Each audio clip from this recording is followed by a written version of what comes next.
Hi, I'm Rodi Srivastava, I'm Anuradha Nagraj. and this is The Migration Story. One of the good things that was done was that many of the existing central laws in the last 8 or 10 years were repealed because they were not being used, they were, redundant, useless. So these 29 have been merged into these 4 labor codes. But that thela wala gets harassed every day by the local police wala. So what does the government do? It's not entirely fair to say that there aren't laws related to the thela wala. We're at the start of the race and still having a discussion there. We need about 11 million new non-farm jobs each year. And Each year. 11 million. Matlab 1.1 crore. Why? Let me explain.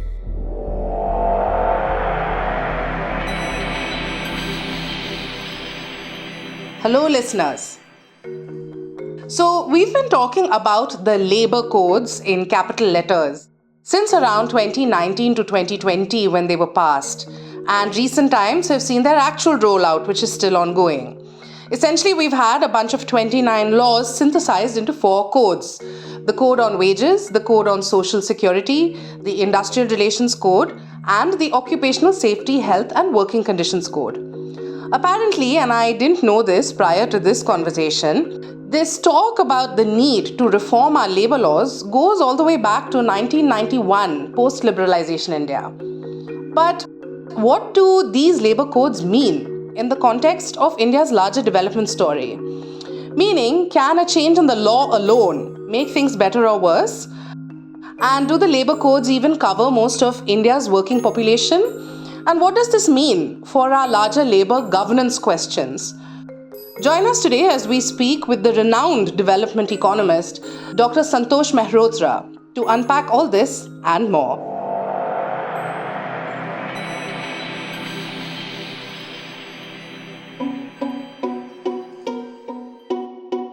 Welcome, Dr. Mehrotra. Thank you. So, Dr. Mehrotra, perhaps we could start off with just a very basic question. So, do you think these labor codes were necessary? Because I've seen some analysis, for instance, online, which says that our laws before, we had these 29 laws, they were quite expansive and they needed to be condensed.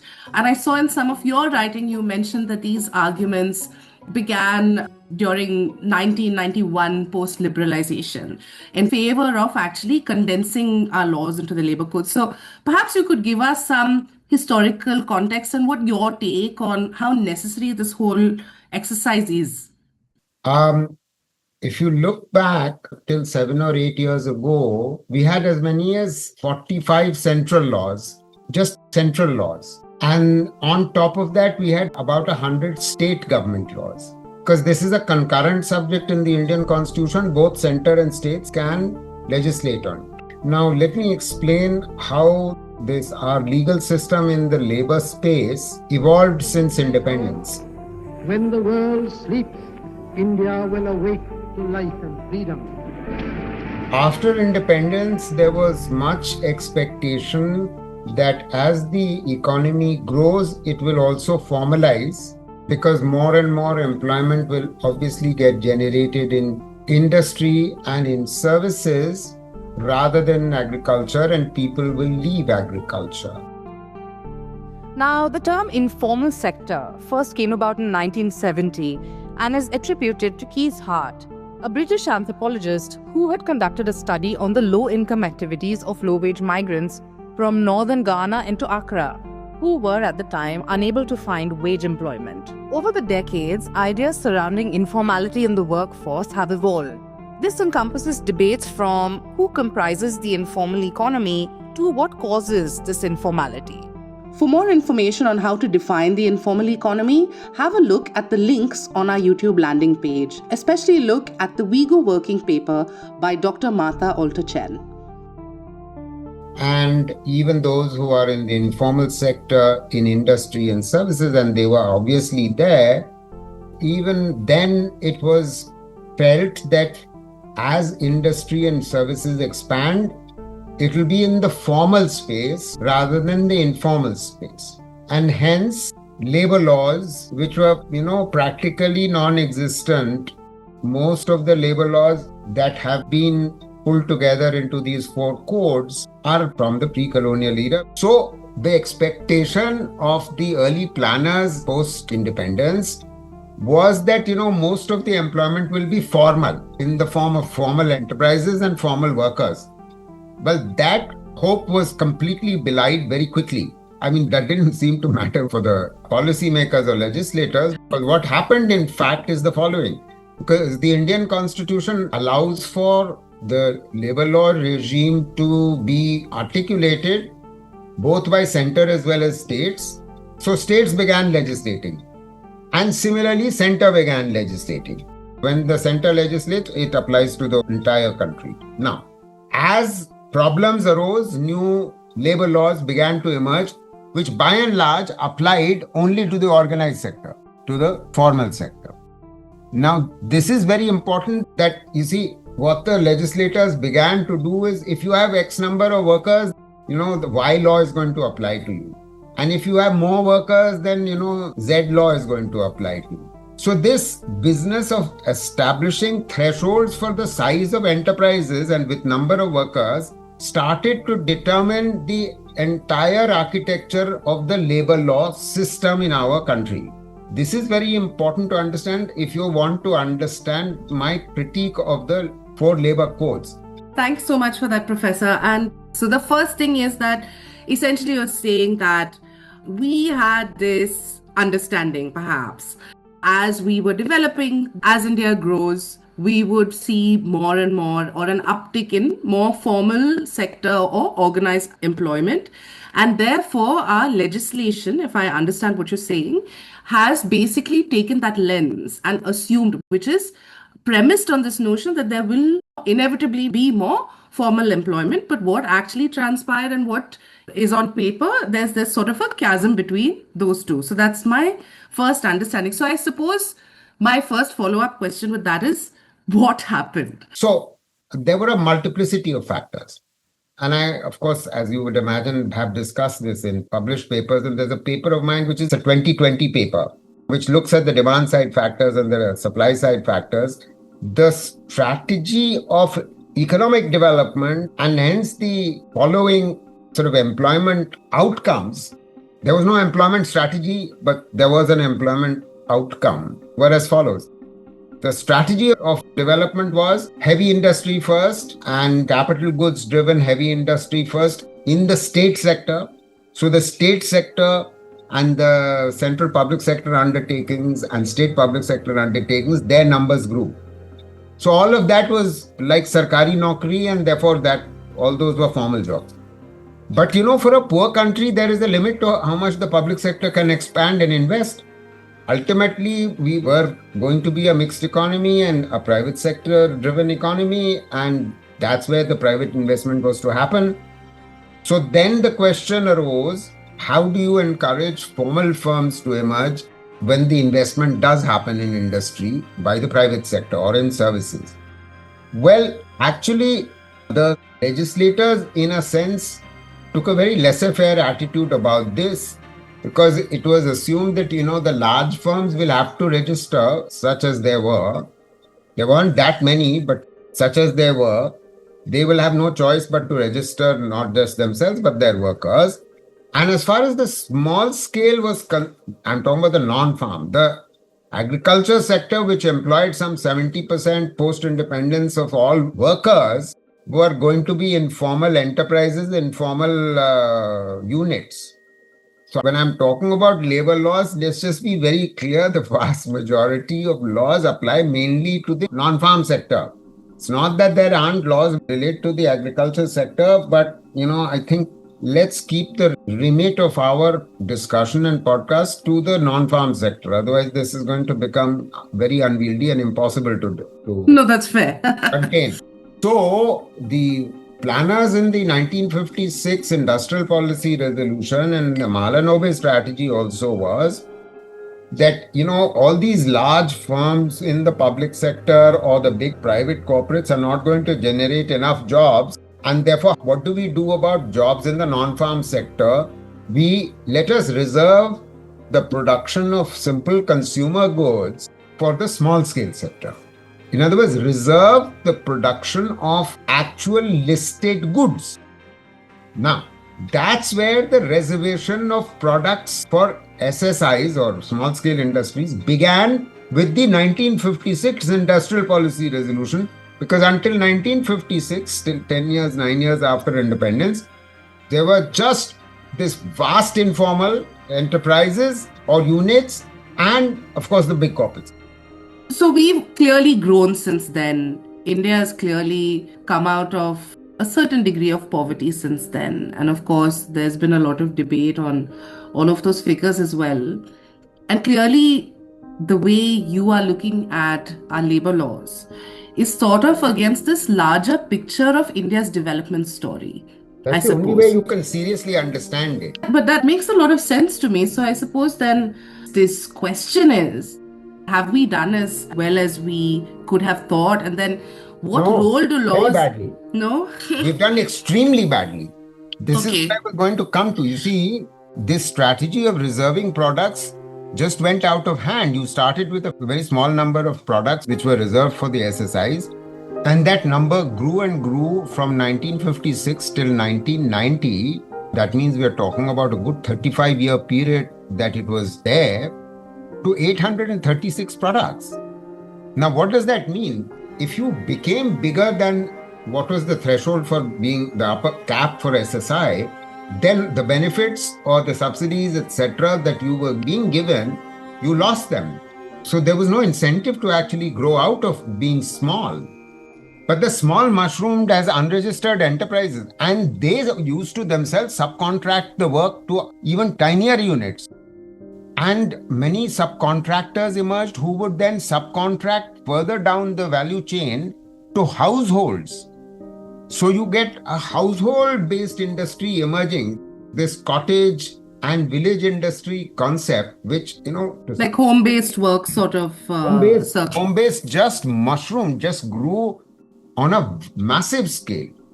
But Professor Mehrotra, were the sort of incentives really so large to essentially stay small? Or what were the nature of those incentives? Because I think I'm not able to grasp that yet.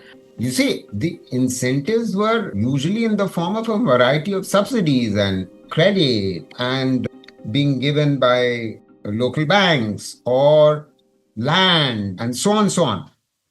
Problem there was that as population grew, you see, land sizes or plot sizes in agriculture began to shrink and people wanted to leave agriculture because incomes there were not growing.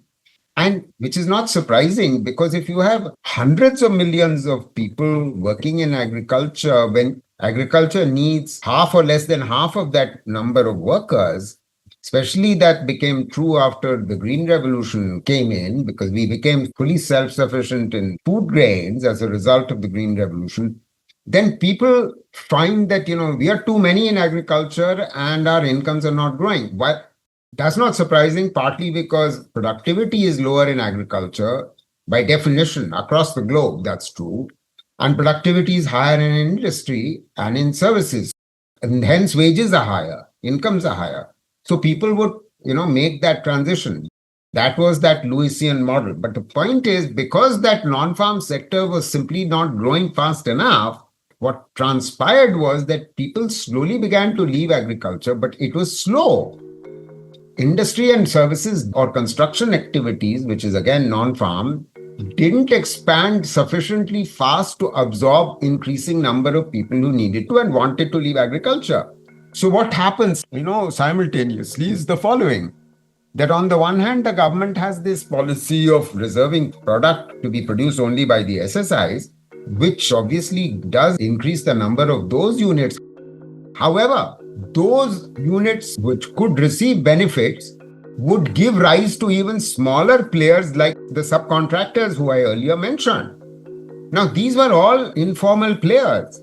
So if rural families want to diversify their sources of livelihood, they will continue to hold on to their farm. They will not become full-time wage labor, and they will engage in this new activity where they receive, some subcontracting work. Whether it's a beadi making or it's handloom or it's a handicraft, you get the picture. So this pattern, and this is happening at the lower end of the pecking order of the workers. And on the other hand, you've got the organized sector, which is registered. So the definition of the organized is having more than 10 workers. And everyone who's less than 10 workers, gets counted in the unorganized units from an enterprise point of view. This is what's important to understand, that when you have these thresholds and you say, okay, labor law will begin to apply after 10 workers. So that means that any worker who's in a unit under 10, the labor law doesn't apply. Yeah, but I was actually wondering, so does that mean, if I sort of extrapolate from your argument, so you were describing sort of this supply chain that has kind of developed now on the heels of our post-independence until now, like slowly.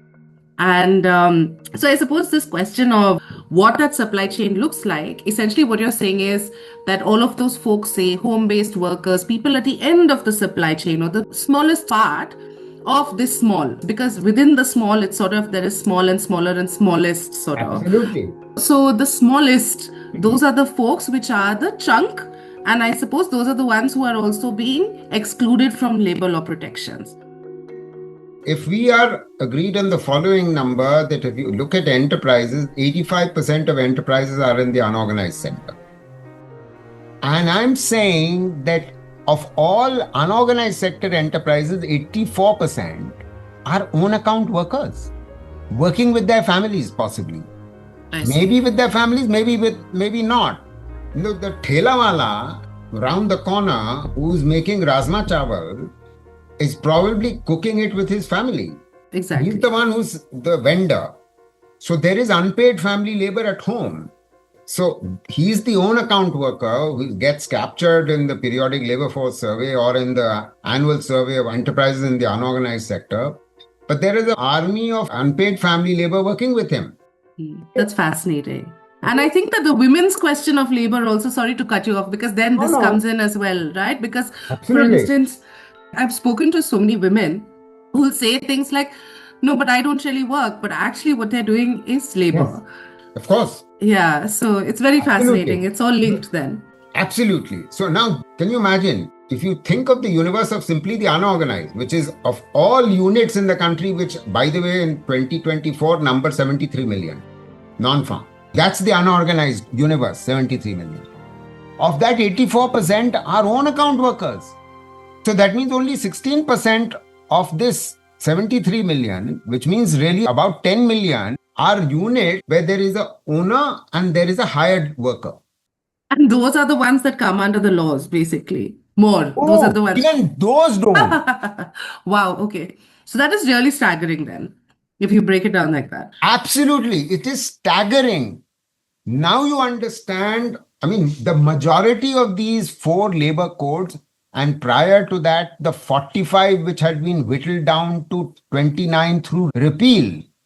Because one of the good things that was done was that many of the existing central laws in the last 8 or 10 years were repealed because they were not being used. They were, redundant, useless.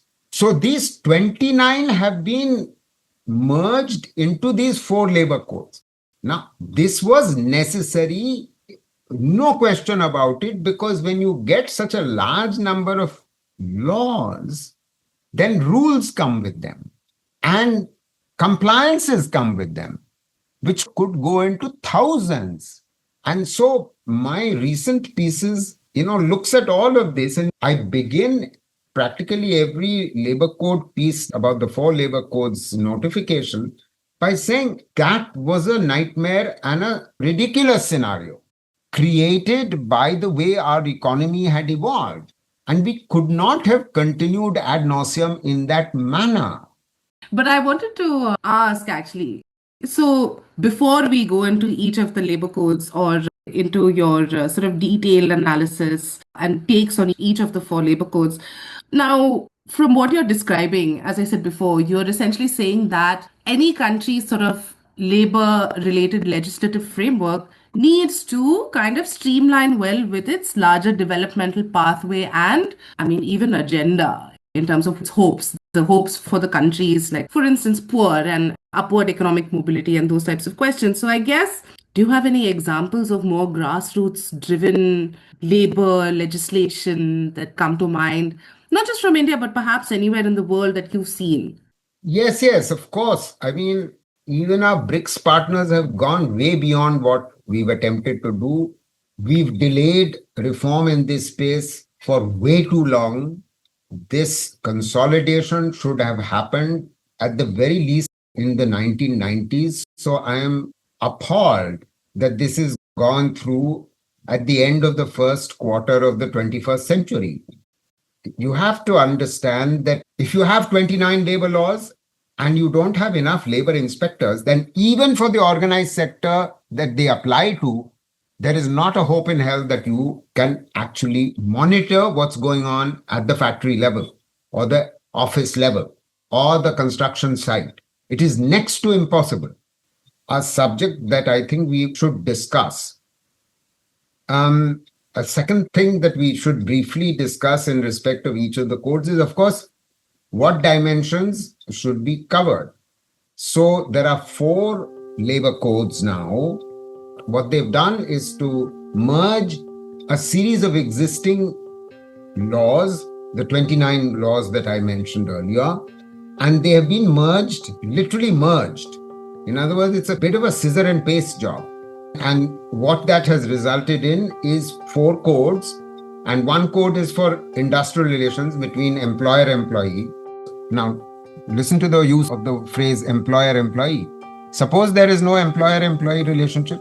And the fact of the matter is that if in the year 2024, we had 610 million workers in the entire workforce, 57% of all of those were self-employed. Many of them in agriculture, but obviously the remainder all in non-agriculture. So wow, all of them fall out of the kind of purview of the labor codes then?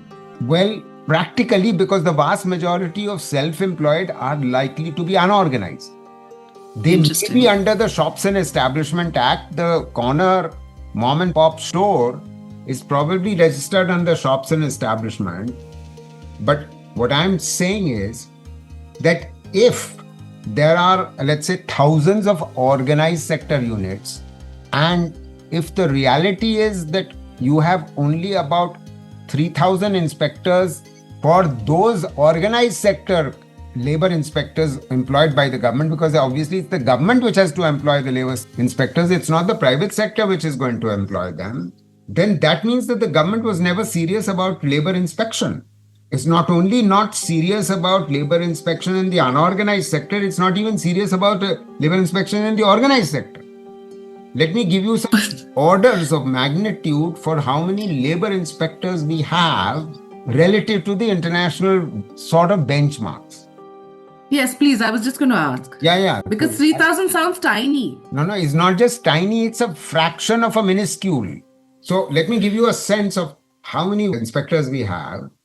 What ILO does is to separate countries out into different thresholds, meaning assuming that naturally industrialized countries will have more per 1,000 workers or 10,000 workers, while upper middle income countries will have less, and the low middle income and low income will have even less.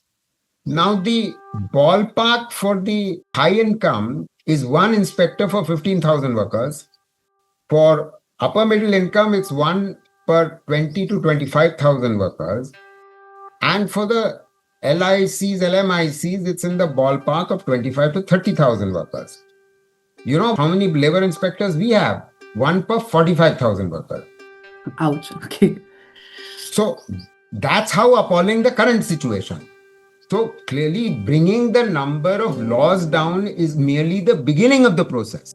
So there's disagreement between the trade unions on the one hand and the employers on the other.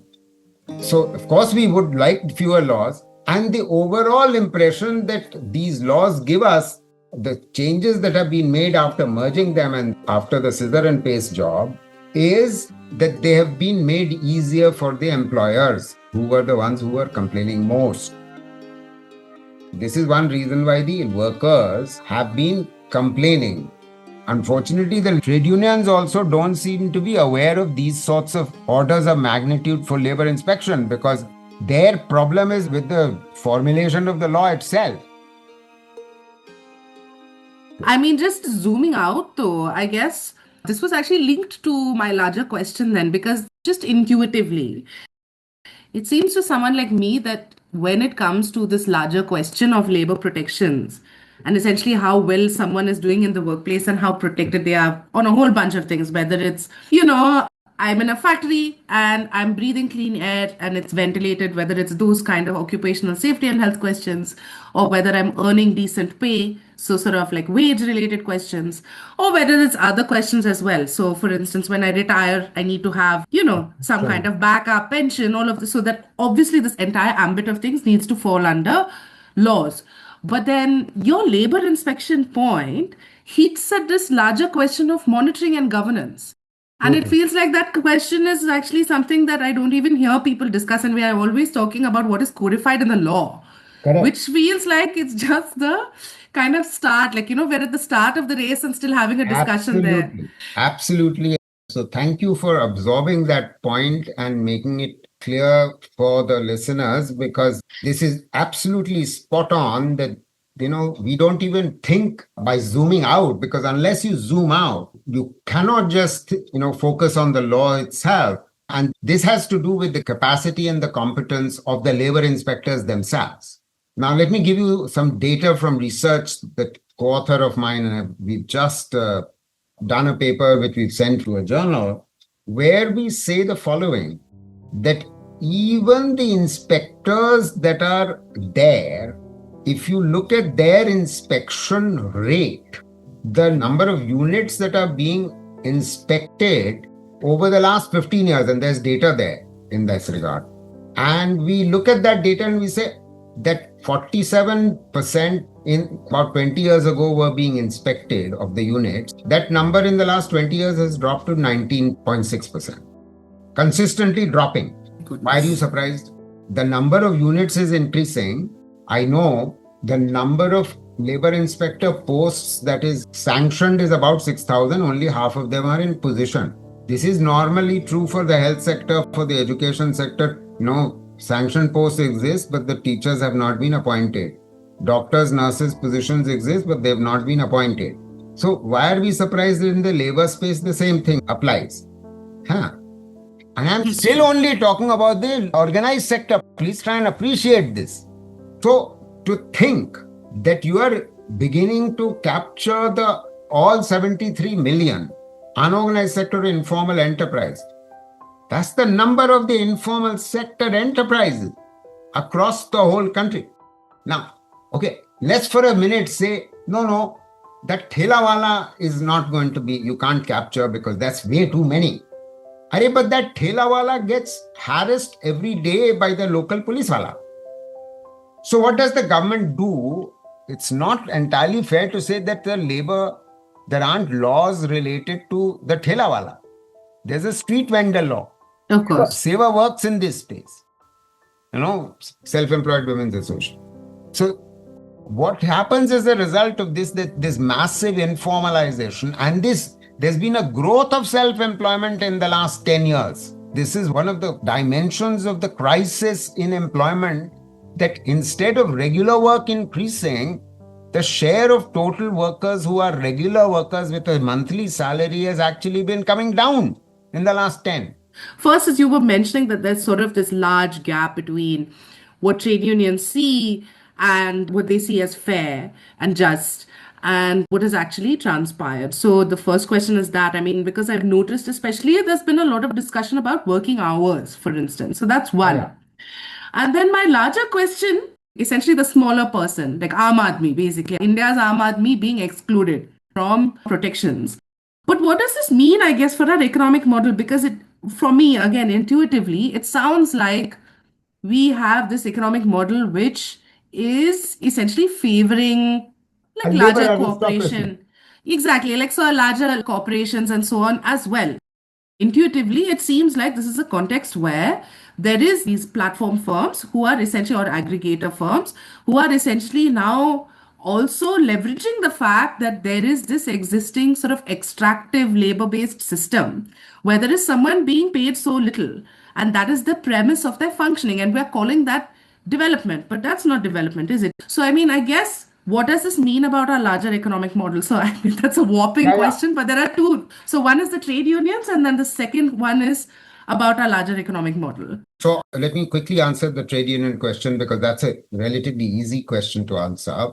Most of the well-known trade unions, whether it's ATUC, INTUC, BMS, C2, you name it, okay, HMS, etc., they may well have Kisan morchas and Kisan unions, but they're not the most powerful because the farm workers are in the boondocks. They are somewhere out there, okay? So who will organize them? They will ultimately get not represented even in the Kisan Sangathan Morcha. Who am I thinking of here? Punjabi and Haryanvi and Western UP farmers locating themselves at the borders of Delhi, and there is a big, struggle between the government and these farmers about the 3 labor laws.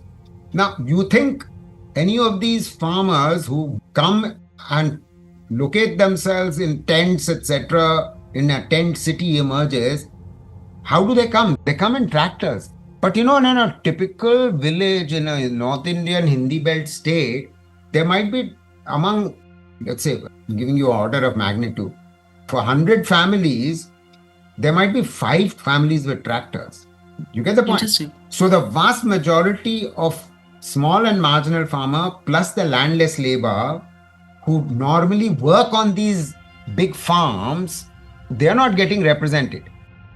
Implication, the Kisan morchas are also not representing the vast majority of khetihar, landless labor or small and marginal farmer. But let me, backtrack to the industrial informal workers or services informal workers. These same trade unions, they have one part of them, which strives to organize unorganized sector workers. There are 2 problems there. One, the union leadership consists of obviously the organized sector firms, workers in the organized sector firms.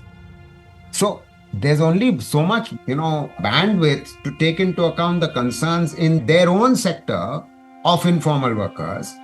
And the second problem is that the informal workers themselves are in such tiny units, they are so fragmented, so bringing them together is very hard. So you're dealing with 2 types of problems which are leading to the exclusion that you were referring to.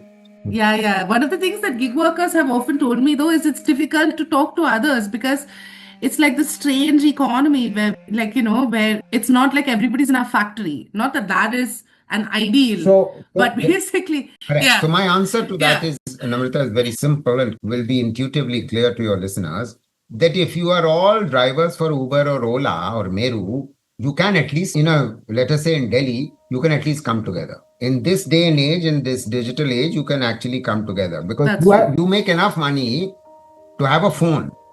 And so you can, at the very least, the leadership of that quote unquote union, if there is a union, can bring them together. How do you bring together mochis, cobblers, and the hair cutting salon guy who sits on a chair on your pavement, even across Delhi? No, that's true. Forget about the tailors. You get the point I'm making. I totally get the point you're making. And in fact, it came to my mind, there's a whole string of, just before there's a bunch of malls in Saket, and if you go around some of those winding gullies there's a whole string of people cutting hair. And I'm sure that they are completely excluded from any kind of social protection. I mean, and at the end of the day, it's an essential service. Like, who doesn't get a haircut, regardless of where you sit in society? So, where do we take this argument? The way we take this argument is clearly that we need a pattern of development which in the non-farm sector generates much more jobs than are currently being generated. And today we need nothing short, we estimate in our forthcoming book, India Out of Work, for Bloomsbury, it should be out in a month's time, that we need about 11 million new non-farm jobs each year. And each year? Each year. 11 million. Matlab 1.1 crore. Why? Let me explain. There are 3 groups of people who need work in the non-farm sector. And I keep emphasizing non-farm sector because in the last 4 to 5 years, post-March of 2020, 80 plus million workers have been added to agriculture, which is the opposite of what you want to see. So the first group of workers who need to find work in the non-farm sector is these 80 million. And in 2019 itself, we had 200 million workers producing 15 to 16% of India's GDP in agriculture.